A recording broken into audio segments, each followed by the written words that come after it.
Meus queridos irmãos, eu vos saúdo na paz do Senhor. Amém. Quantos receberam de Deus já nessa noite? Aleluia. E quem quer mais? Aleluia. Pergunta para a pessoa bem bonita do seu lado: você quer mais de Deus? Aleluia. Queridos irmãos, eu quero externar aqui a minha gratidão a Deus.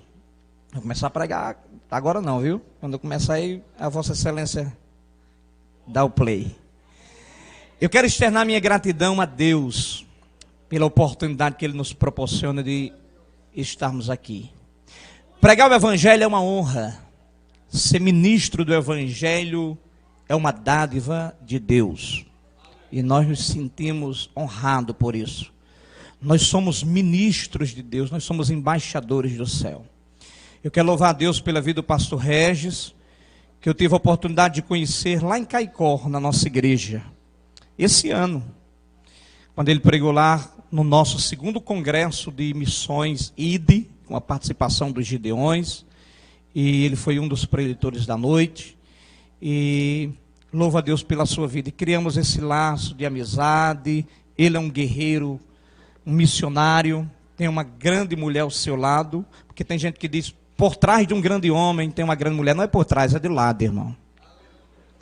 Matthew Henry diz que quando Deus formou a mulher do lado do homem, Ele não formou do pé para o homem não pisar a mulher, e nem da cabeça para a mulher não querer estar acima do homem, mas sim da costela, do lado do homem, para que ambos andem lado a lado. Então não é por trás, é o lado do grande homem, tem uma grande mulher. Deus seja louvado pela vida desse jovem casal.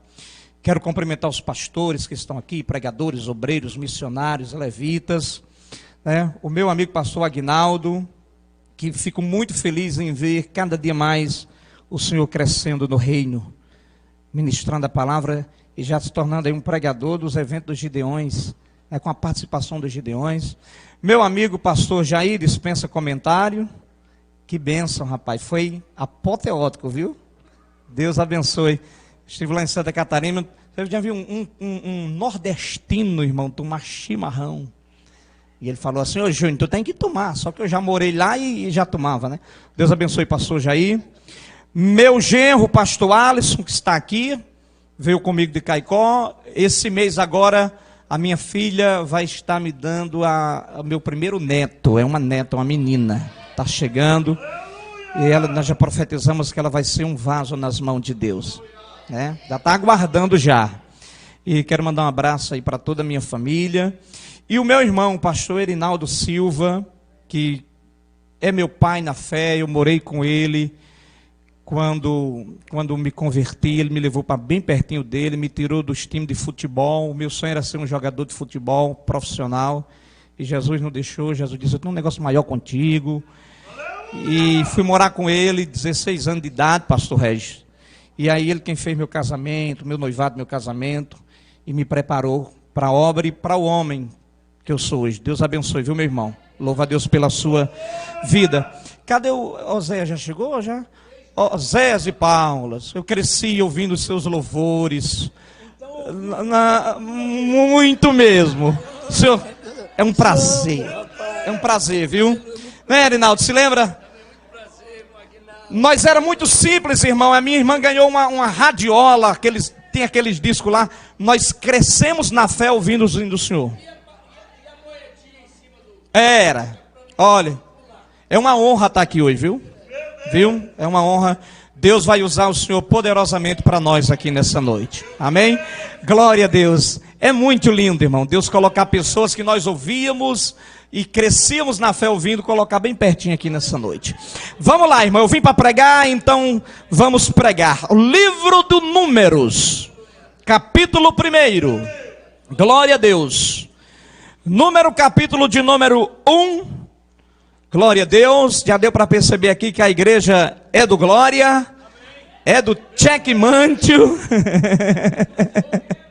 é do fogo. Glória a Deus. E tem muita coisa. Deixa o irmão pegar aqui, porque eu gosto de obedecer o horário. Eu sou descendente britânico. Aí o senhor coloca que eu respeito o horário. Eu gosto, se o senhor me der 7 minutos, eu vou ficar 7 minutos. Se me der 10, eu fico 10. Se me der 5, eu fico 5. Né? Deixa eu colocar o meu aqui então. É quanto tempo, pastor Regis? 30 minutos? É, pastor Regis? 20? Meu Deus do céu. Então vamos lá. Deus. Número capítulo 1. Quem encontrou, diga eu vou para o céu. Quem não encontrou, diga eu vou também. Não encontrou não? Encontrou, gente? Livro de Números, capítulo de número 1, versículo 1, diz assim: falou mais o Senhor a Moisés no deserto do Sinai. Recapitulo comigo, diga comigo assim: falou mais o Senhor a Moisés no deserto do Sinai. Olhe para a pessoa que está ao seu lado, diga: Deus fala. Diga para ela: Deus fala. Pode sentar, queridos. Aleluia, glória a Deus. Sente, mas sente dando glória, sente adorando, porque você vai receber muito de Deus aqui nessa noite. Deus tem muita coisa ainda para nos entregar neste lugar. Queridos irmãos, o hebraico bíblico, ele conta a história por trás da história. Existem muitos detalhes que quando você começa a estudar e beber direto da fonte, você fica estupendo, maravilhado com tanta grandeza e com tanta revelação que esta palavra nos traz. A título de conhecimento,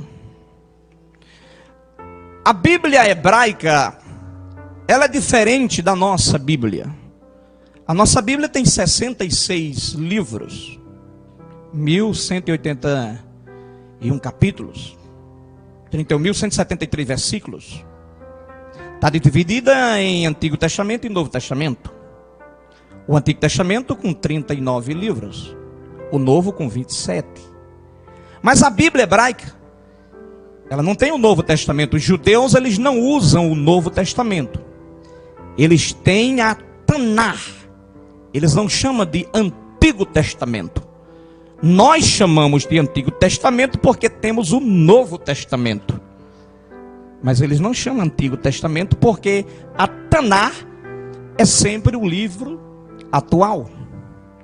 Algumas pessoas e até pregadores, com todo respeito, fazem uma confusão entre a Taná e a Torá. E a Torá é uma parte do livro da Taná. A Bíblia hebraica tem 24 livros, subdivididos em Torá, Neviim e Ketuvim. O que é isso, pastor Júnior? A Torá são os 5 primeiros livros da Bíblia que nós chamamos de Pentateuco. A Torá é composta de Bereshit, Shemot, Vaikra, Mebidbar e Devaim. Gênesis, Êxodo, Levítico, Número e Deuteronômio. Os Neviim são os profetas. E os Ketuvins são os escritos. E quando eu olho para este versículo que acabamos de ler, no livro de Números, que na nossa Bíblia está escrito Números, mas o nome deste livro não é Números. O nome deste livro é Mabibdar, que significa no deserto. Então, literalmente, o nome deste livro é No Deserto. Vou repetir, vou recapitular. O nome deste livro, por exemplo, Gênesis é Bereshit. Bereshit significa início, começo. Mas Gênesis, mas Número, pastor Erinaldo, o nome literal de Número é No Deserto. É o nome desse livro, que vem da raiz da palavra Vadar. E a palavra Vadar, Osés de Paula, significa fala. palavra. Isto significa que no deserto, que para muitos é sinônimo de fome, no deserto para muitos é sinônimo de sede, no deserto para muitos é sinônimo de calor, no deserto que para muitos é sinônimo de frio à noite, no deserto para muitos é sinônimo de morte, para o crente o deserto significa lugar aonde Deus fala. Deserto pode ser para muita gente lugar de fome, de sede, de calor, de frio, de medo, de pavor e de morte, mas para crente é lugar onde Deus fala. Levante a Bíblia para o céu, porque Deus já falou e vai continuar falando nesta noite. Só quem crê, levante a Bíblia para o céu, porque se tu está no deserto, deserto não vai te matar, porque o deserto é o lugar onde Deus...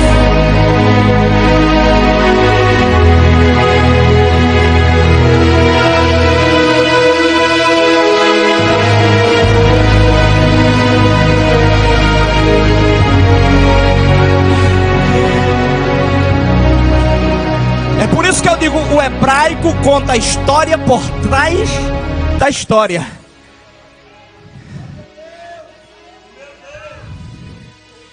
Ramanchue balabia sovanai, rabacanchue balabias tuvenébia.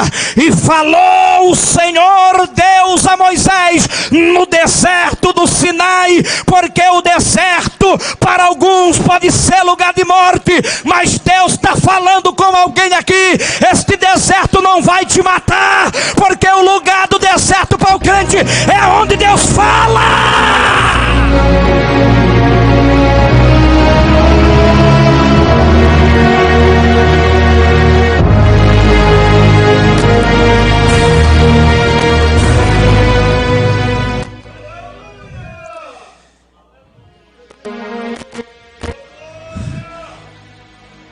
O livro se encerra em Malaquias.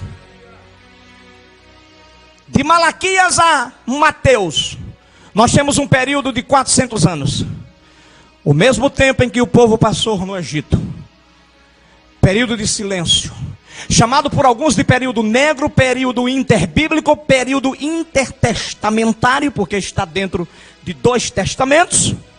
E neste período aconteceram muitas coisas que a Bíblia não conta, mas que a história nos revela.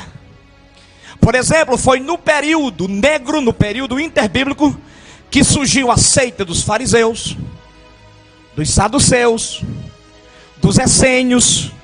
E tem muitas histórias extraordinárias e outras fábulas também que aconteceram no período interbíblico, como a guerra dos Macabeus, a construção do Monte Gerizim, o dia em que Alexandre o Grande chegou em Jerusalém e ele disse que iria destruir Jerusalém caso os judeus não decidissem se prostrar a ele e aderir ao seu reino. E Deus interviu e fez com que Alexandre não tocasse num fio de cabelo de nenhum judeu. Tem muitas histórias lindas no período interbíblico, mas este período foi um período em que Deus esteve em silêncio por 400 anos. Não tinha profeta, Deus não se manifestava através de ninguém. Quando se ouvia a voz de Deus, não era de forma coletiva, era de forma particular, como Deus falou com o próprio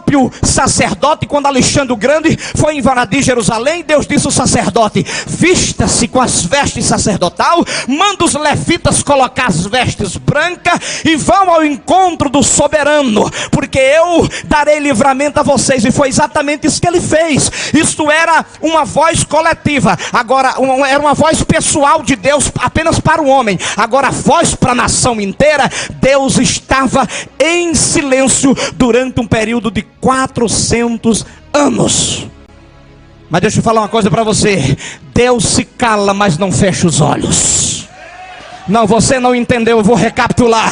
Deus se cala, mas Ele permanece com seus olhos abertos, contemplando todas as coisas. Ele vê o que você está passando, Ele contempla o seu sofrimento, Ele vê a hora que você entra no quarto, tranca a porta, derrama sua lágrima e chora. Ele pode nem falar, mas os olhos dele estão abertos, contemplando tudo.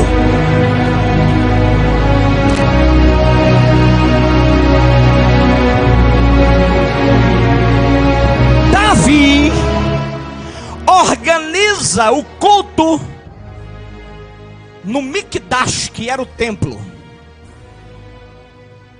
a tenda, o tabernáculo Mishkan, o templo Mikdash, lugar da presença de Deus.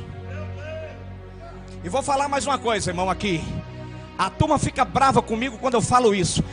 A presença de Deus não é a Shekinah, porque não existe a palavra Shekinah na Bíblia, não tem essa palavra. Fala Shekinah porque ensinaram errado, o povo aprendeu errado e canta pedindo a Shekinah e prega falando da Shekinah. Não existe a palavra Shekinah na Bíblia. A palavra para glória é Kavod. E o que é Kavod? É a manifestação da glória de Deus. É Deus se manifestando com tudo aquilo que Ele tem e tudo aquilo que Ele é. E eu já profetizo nessa noite: prepara, porque a Kavod de Deus vai descer aqui nesse lugar.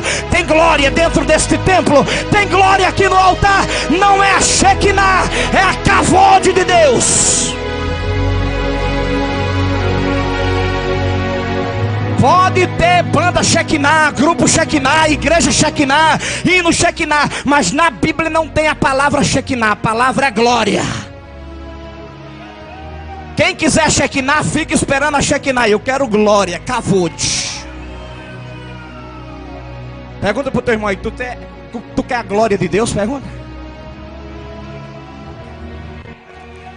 Davi aprendeu a organizar o culto do jeito de Deus, porque quando ele organizou o culto do jeito dele, houve morte. Ele aprendeu a organizar o culto do jeito de Deus, fez a separação dos sacerdotes, dos levitas. Os levitas estavam divididos no mínimo em 4 grupos: aqueles que cuidavam da manutenção do templo, da limpeza do templo, porque tem gente que pensa que levita é só quem canta, né, José? Levita cuidava da limpeza do templo, auxiliava os sacerdotes. Irmão, tu fala que eu sou levita. Já pegou na vassoura quantas vezes para varrer a igreja? Você já imaginou no dia do sacrifício a matança de carneiro, de boi, sangue derramado, a sujeira que tinha no templo, e os levitas ter que colocar a mão na massa para trabalhar naquela limpeza? Só que existiam os outros levitas que eram destinados para cantar. Irmão, sabe o que me deixa integrado?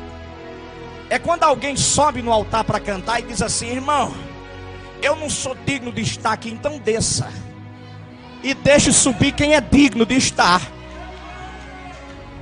Eu chamo isso de falsa humildade. Existe a falsa humildade: irmão, eu não sou digno de pregar aqui, então deixa pregar quem é digno. Nós não merecemos, mas a graça dele nos coloca aqui e nos torna capazes. Então Davi aprendeu a organizar o culto, separou os turnos que serviriam no templo, e cada sacerdote era escolhido para ministrar no templo por sorteio. Passaram-se 400 anos e Deus em silêncio. Muita coisa que você pregou aqui hoje, pastor Jair, é Deus confirmando a mensagem que ele me deu, viu? Era tu falando e eu, é Deus. Mas Deus está em silêncio 400 anos. O povo está sedento de Deus, faminto por Deus, e Deus está em silêncio. Deus vai, isso não é coincidência. Deus vai escolher um sacerdote chamado Zacarias para ministrar naquele dia no templo. Deixa eu falar uma coisa para você, só quem é espiritual vai pegar. Olhe, 400 anos de silêncio, o povo dizia: Deus nos esqueceu. Naquele dia Deus escolhe um sacerdote chamado Zacarias, e o nome, lembra, o hebraico conta a história por trás da história. O nome Zacarias significa o Senhor se lembra.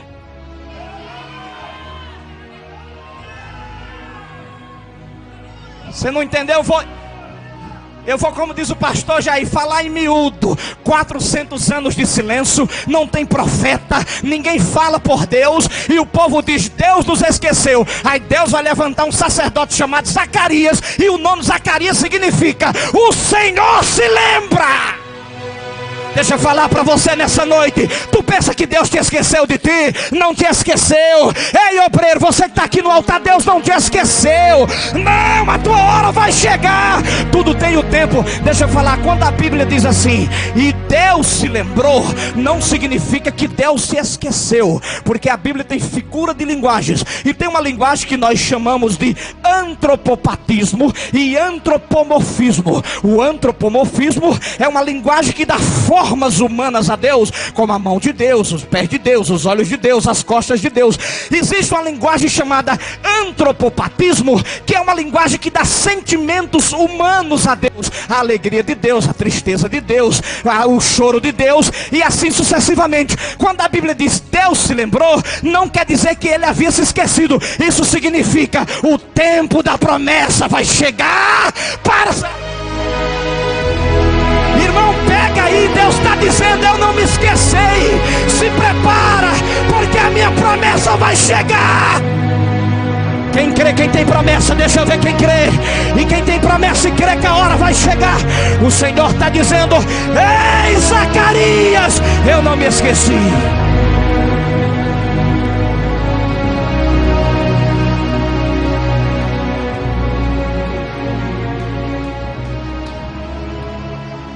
A mãe pode até esquecer do filho, mas todavia eu não me esquecerei de vós, diz o Senhor. Você está no memorial de Deus, e o memorial de Deus sabe onde é? Na palma da sua mão. Quando ele olha para a palma da mão, ele vê as promessas que ele fez, a aliança que tem contigo. Zacarias, o Senhor se lembra, ou o Senhor se lembrou. Dá sua mão, filho. Deus não te esqueceu. Lembra da promessa que ele fez há tempos atrás? Hoje ele está dizendo: renovo, está de pé o meu negócio contigo, porque sou Deus que faço, que falo, prometo e cumpro. Preparem o passaporte, porque grande será a viagem.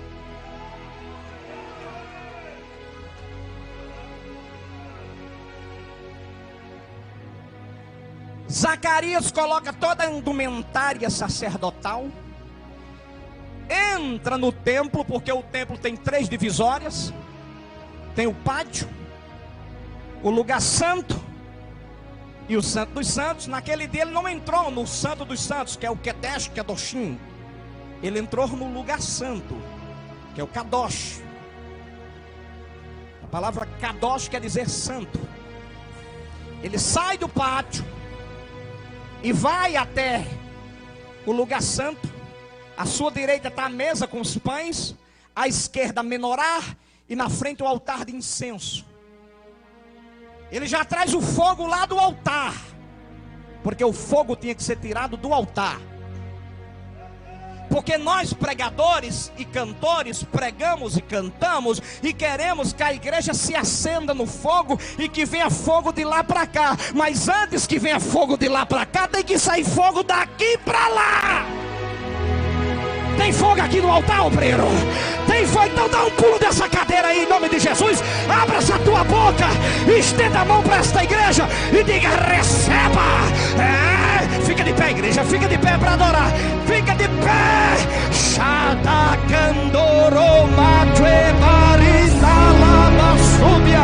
Recebe fogo que vem do altar.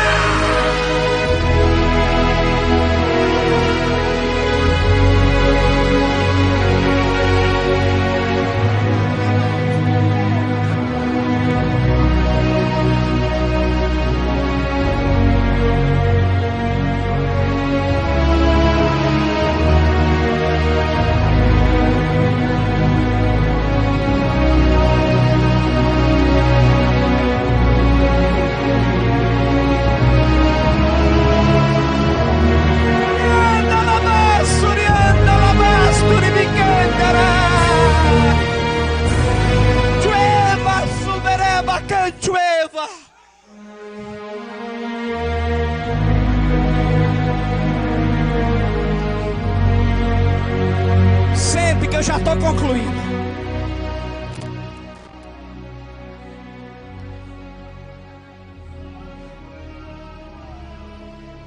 Repete comigo, diz assim: Zacarias, o Senhor se lembra.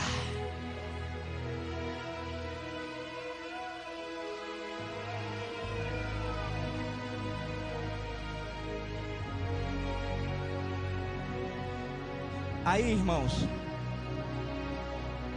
ele traz o fogo do altar, pega o incensário, e o povo lá fora querendo ouvir a voz de Deus, porque tem 400 anos de silêncio. O povo está faminto, o povo está sedento, mas Deus está em silêncio. Quando Zacarias vai queimar o incenso, aparece um anjo, Gabriel. Anjo, a palavra anjo significa mensageiro, aquele que traz a mensagem do trono de Deus para os homens. Ele diz para o homem que ele será pai. E mesmo a sua esposa e ele já sendo avançada em idade, e ela sendo estéril, ela vai conceber e vai dar à luz um filho. E o nome dele será Iohanã, João. E ele duvida, mas o anjo diz que aquele menino que vai nascer será a voz. Você não entendeu? Eu vou dizer de novo. O menino que vai nascer será a voz. Em outras palavras, o silêncio vai se quebrar. Deus vai quebrar o silêncio. Zacarias não ficou mudo apenas porque duvidou. A Bíblia diz que o anjo falou: porque tu duvidaste, tu vai ficar mudo. Mas como o hebraico conta a história por trás da história, quando Zacarias fica mudo, ele é representante do povo. Deus está mandando uma mensagem dizendo assim: o silêncio agora de Deus vai ser quebrado. Os homens vão ficar calados, porque agora quem vai falar sou eu. Irmão, vem comigo nesse glória aí. Sabe o que é que Deus está dizendo? Quando o anjo diz: tu vai ficar mudo, Deus está dizendo: cale-se todos os homens, porque quem vai falar agora sou eu. E quando Deus fala, os homens se calam. Quando Deus fala, os anjos reverenciam no céu, os demônios tremem no inferno, e a igreja adora na terra. Quando ouve a sua...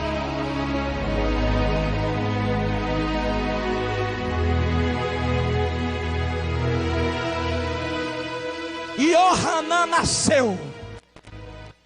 Quando Iohanã nasceu, João, aí o pai voltou a falar, porque a voz já estava decretada. Deserto. Deserto é lugar onde Deus... Eu trouxe uma pérola nessa noite para vocês.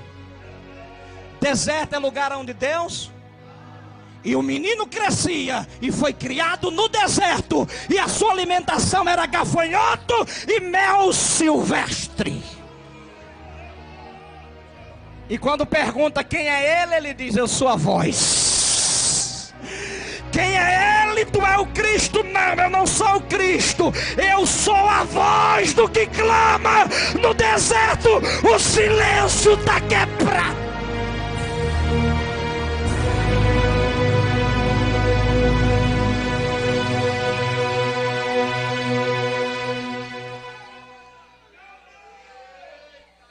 O silêncio está quebrado. O menino foi criado no deserto. E o deserto é o lugar onde Deus... Alguns estudiosos dizem que João, ele era um essênio. Eu discordo porque os essênios, eles só se vestiam de branco. A roupa de João era diferente. Feita com peles de camelo. Característica do deserto. Ele está no deserto. E é criado no deserto. E a sua comida, a sua gastronomia era gafanhoto. Rico em proteínas. E o mel, que não é o mel de abelha, nem o mel de rapadura.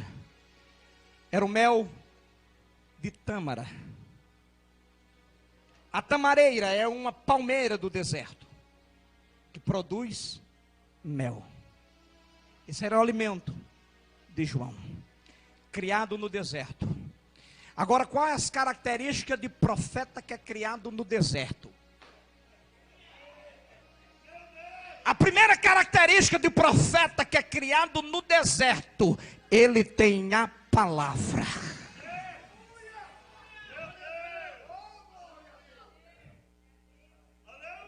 Palavra. Profeta que é profeta se preza na palavra. E João tem a palavra. Segundo, a segunda característica de profeta que é criado no deserto com gafanhoto e mel. Ele não passa a mão na cabeça de ninguém. E ele não fala o que a pessoa quer ouvir. Ele fala o que ela precisa. Porque tem o profeta de Araque. Você usou os meninos aqui, eu vou usar você agora e o pastor Arinaldo. Vem, os dois aqui. Fica aqui, pastor Arinaldo. A câmera pegar aqui, vem mais pra cá. Vem cá, pastor Jair, aqui. Ó, profeta de Araque. Deus dá até a mensagem para ele. Aí na igreja tem dois tipos de crente. Tem o crente rico, você é o rico. E tem o pobre. Aí Deus dá a mensagem, dá duas mensagens para o profeta de Araque. Dá uma mensagem para o rico e a outra para o pobre. A mensagem do rico, sabe qual é? Meu irmão, põe a casa em ordem. Se converte. Desce no Senhor, se humilha. Senão o Senhor te pega. E a mensagem para o pobre, para o irmãozinho que está lá na luta, é essa: o Senhor está falando contigo hoje que a vitória vai chegar. Só que o profeta de Araque, ele troca a mensagem. A mensagem que era para o rico, ele dá para o pobre. E a mensagem que é para o pobre, ele dá para o rico. Profeta de Araque. Mas profeta que é criado no deserto, ele não se acovarda não. Ele entrega, ele entrega, ele entrega, ele entrega. Ele está...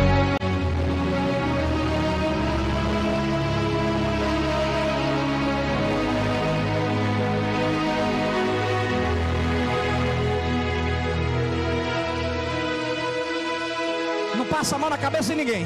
Fala com amor, mas fala. A voz, quem é tu? É a voz. Deus quebrou o silêncio. Qual era a primeira mensagem de Deus? Se arrependam, se convertam. Aí lá vai João Batista. Ó, se João Batista não fosse criado no deserto, comendo gafanhoto e mel, ele tinha tremido diante de Herodes. Sabe o que era que ele dizia para Herodes? Herodes, tu tá certo mesmo, rapaz. Tu não amava mais a tua mulher, tem que casar mesmo com outra. Se não tem mais amor, então faz isso, abandona e casa com outra. Tu tá certo mesmo, rapaz. Se ele fosse um profeta de Araque, a mensagem era essa: não tem mais amor, então se separa, né? Fazer o que? Se não existe mais amor, procura outra relação. Tu tá certo mesmo, Herodes. Mas João Batista, que é criado no deserto e come gafanhoto e mel, chega diante dele e diz: ei, se converte, rapaz. Devolve aquele que não é teu. Devolve aquilo que tu roubou.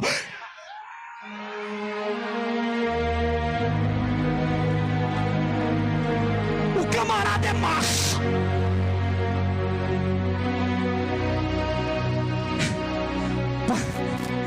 O povo dos saduceus e fariseus vinha tudo por conta, ele chamava de raça de víbora, cobra.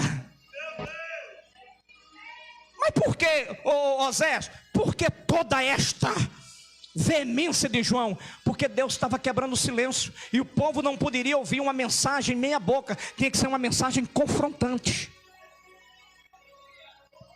E ele vem cheio de Deus, porque foi criado no deserto, e deserto é lugar onde Deus fala. Grandes homens de Deus na Bíblia passaram pelo deserto. Davi passou pelo deserto, Moisés passou pelo deserto, Elias passou pelo deserto, o próprio Jesus esteve no deserto durante 40 dias e 40 noites, e a Bíblia diz que ele foi tentado e venceu o inimigo pela palavra. Que era que Jesus tinha no deserto? Palavra. Ele citou a Torá, não foi a Taná, foi a Torá. Por 3 vezes Jesus citou a Torá. E ele estava onde? No deserto, porque no deserto é o lugar da palavra. A tentação de Jesus foi tricotômica, porque o homem é um ser tricotômico. Nós temos espírito, alma e corpo. Algumas pessoas falam assim, corpo, alma e espírito, né? Mas a Bíblia fala espírito, alma e corpo. 1 Tessalonicenses 5:23. E o Deus de Pai vos santifique em tudo, e o vosso espírito, alma e corpo sejam conservados e irrepreensíveis para o dia da sua vinda. Por que a Bíblia fala espírito, alma e corpo? Porque Deus nos trata não de fora para dentro, mas de dentro para fora. E Deus nessa noite está falando para alguém aqui: eu vou começar o tratamento com você, é aqui dentro. Começa a mudar aqui dentro, meu filho. Porque se não mudar aqui dentro, não adianta querer mudar o exterior.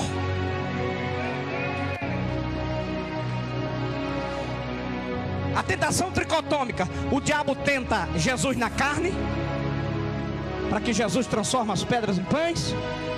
Tenta Jesus na sua alma, com a sua vaidade. E tenta Jesus no espírito, pedindo adoração. E todas as tentativas do diabo, Jesus sempre respondeu na palavra. Porque deserto é lugar de palavra. Aí eu termino agora a minha fala. Quando ele saca da palavra, que é viva e eficaz, essa palavra, que no Salmo 119, versículo 105, ela é chamada de lâmpada e de luz. Que em Provérbio 30, versículo 5, ela é chamada de escudo. Jeremias 23, 29, ela é chamada de fogo e de martelo que esmiuça a penha. Em Efésios 6, 17, ela é chamada de espada do Espírito. Em Hebreus 4, 12, ela é chamada de espada cortante e penetrante. Em 2 Pedro 2, 22, ela é chamada de leite não falsificado. Quem está no deserto e quer sobreviver ao deserto, precisa da palavra. Se você quer sobreviver ao deserto, busca a palavra.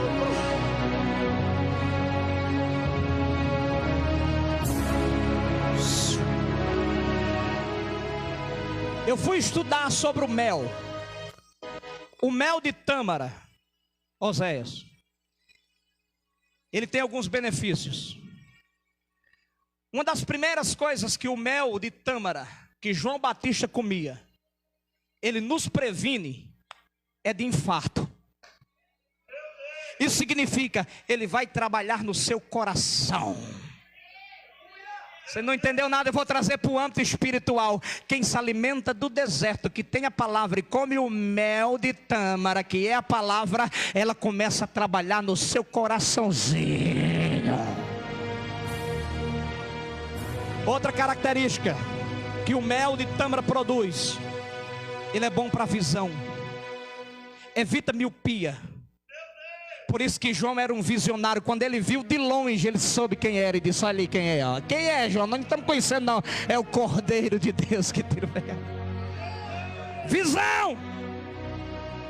Mas o mel de tâmara também é bom para seu desenvolvimento cognitivo. Mente brilhante. A ciência diz que hoje nós usamos apenas 8% da nossa capacidade intelectual. Adão usava 100%. Por isso que ele era brilhante. Colocou o nome em todos os animais. Ele era um homem extraordinário. Mas por causa do pecado, até a mente humana foi afetada. E hoje usamos 8%. Diz que Albert Einstein, ele usava 12%. Por isso o cara era um fenômeno. Mas quando Jesus vier, que nos arrebatar e transformar o nosso corpo, até a nossa mente será transformada. Mas o mel de tâmara também ajuda na sua capacidade intelectual. É inteligente. Eu não falo da inteligência humana. A perfeita inteligência é temer ao Senhor, porque o temor ao Senhor é o princípio da sabedoria. Por isso que João foi um homem extraordinário. Você não vai morrer nesse deserto. Fique de pé, eu quero orar por você. Diga para o teu irmão aí: você não vai morrer nesse deserto. Pega na mão dele.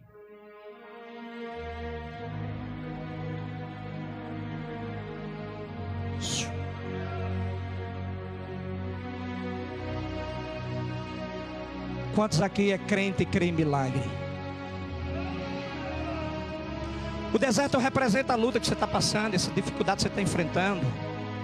E talvez alguém aqui já chorou e disse: Senhor, eu vou morrer. Vai não. Esse deserto não é para a morte. É para Deus aperfeiçoar a sua palavra em você. O rapaz saiu do culto, Oséias, lá dos Estados Unidos. Um pastor amigo meu contou essa história. Ele era envolvido no mundo das drogas. E os caras iam matar ele. E ele correu para a igreja e se refugiou na igreja, porque a igreja é abrigo. E procuraram ele 3 meses e não acharam, porque Deus escondeu. E quando Deus esconde, ninguém acha. Satanás passava em frente à fazenda de Jó todo dia e não achava, porque Deus tinha escondido. Pastor, o Senhor prova? Provo. Jó, na sua dor e aflição, ele diz assim: ah, como eu tenho saudade do tempo em que o Senhor me escondia. Deus vai esconder crente aqui nessa noite. Deus escondeu Elias em Querite. Acabe colocou os cachorros farejador para procurar ele. Você falou em perfume aqui nessa noite. Até o perfume de Elias Deus ocultou. Mas também quando Deus tira o véu e permite que você apareça, você pode tentar se esconder. Não vai se esconder. 3 meses, eu encerro agora. 3 meses de crente. Um deles saiu de um culto como esse, com a Bíblia na mão, gravatazinha, bem bonitinho, irmão, porque Jesus transforma, né? Os traficantes queriam matar ele, não viram ele e reconheceram. 3 num carro. Olha ele lá. Pegaram ele, colocaram dentro do carro, falando: vamos lhe matar. Começaram já a usar droga dentro do carro. E disse: antes de matar ele, vamos para o bar. E foram para o bar e começaram a beber. E tinha um que estava armado e mostrava a pistola para ele, dizia: não tente fugir e gritar, porque nós vamos lhe matar. E teve um determinado momento que ele falou para um daqueles rapazes: deixa eu ir no banheiro, eu preciso ir no banheiro. E o cara falou porque estava armado: vai e fica lá com ele na porta esperando ele. Se ele tentar fugir, pode matar. E ele foi para o banheiro, o cara ficou lá de fora na porta. Ele sentou na privada, colocou a Bíblia no peito e disse: Jesus, eu sou o teu servo. E o meu pastor disse que crente não morre no deserto. E eu não vou morrer nesse deserto.